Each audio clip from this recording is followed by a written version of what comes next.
દાહોદ શહેરમાં લાઇટના મીટરમાં ચેડા કરી વીજ ચોરી કરતા હોવાનું સામે આવતા MGVCL સક્રિય બન્યું હતું અને અલગ અલગ વિસ્તારોમાં ચેકિંગ શરૂ કર્યું હતું। આજે પંચમહાલ, વડોદરા, ગોધરા, છોટાઉદેપુર, ડભોઈ સહિત મધ્ય ગુજરાતના અલગ અલગ વિસ્તારોમાંથી MGVCLની 32 જેટલી ટીમો દાહોદ ખાતે આવી પહોંચી હતી અને શહેરમાં 16 ટીમો અને ગ્રામ્ય વિસ્તારમાં અન્ય ટીમોએ ચેકિંગ હાથ ધર્યું હતું, જેમાં માત્ર દાહોદ શહેરમાંથી આજે 19 જેટલા મીટર શંકાસ્પદ મળી આવતા તમામ 19 મીટર કબજે કરી તેનું પરીક્ષણ કરવામાં આવશે। અત્યાર સુધી દાહોદ શહેરમાંથી 145 જેટલા શંકાસ્પદ મીટર કબજે કરાયા છે, જેમાં 54 મીટરનું પરીક્ષણ થયું, તેમાંથી 50 મીટરમાં ચેડા કરેલા હોવાનું સામે આવ્યું છે।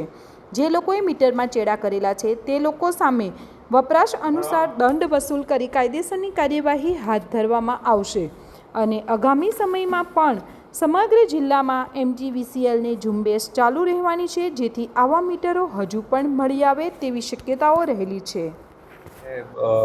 દાહોદ શહેરની અંદર બહારની ટોટલ 32 ટીમો આવી હતી। એ 32 ટીમોમાંથી રૂરલ સેક્ટર પણ હતું, જેમ કે અલગ અલગ ગામડાઓ હતા, પણ હું દાહોદ શહેરની વાત કરું તો એની અંદર ટોટલ આજે 16 ટીમ હતી। 16 ટીમની અંદર અમને ટોટલ મેં આજે 19 મીટર સીલ કર્યા છે સસ્પેક્ટેડમાં।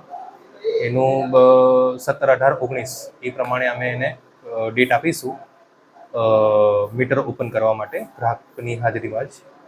અને આજ દિન સુધી અમે ટોટલ 145 મીટર રેપ કરી ચૂક્યા છે અને અમે 54નું પરીક્ષણ કરી દીધું છે અને એમાં 54માંથી 4 મીટર જ ઓકે નીકળ્યા છે અને 50 મીટર જે શંકાસ્પદ હતા જેને અમે સીલ કરેલું એ બધા કન્ફર્મ વીજ ચોરીમાં જે મીટરમાં ચેડા થયા છે એવી રીતે એ સાબિત થઈ ચૂકેલું છે। એટલે એમાંથી અમે એ લોકો જે 50 મીટરો જે છે વીજ ચેડા જે થયેલા છે એનું એપ્રોક્સ એસેસમેન્ટ બિલ અને એની જે FIR કરવાની જે છે એ બધી જ એની પ્રોસેસર થઈ ચૂકેલી છે।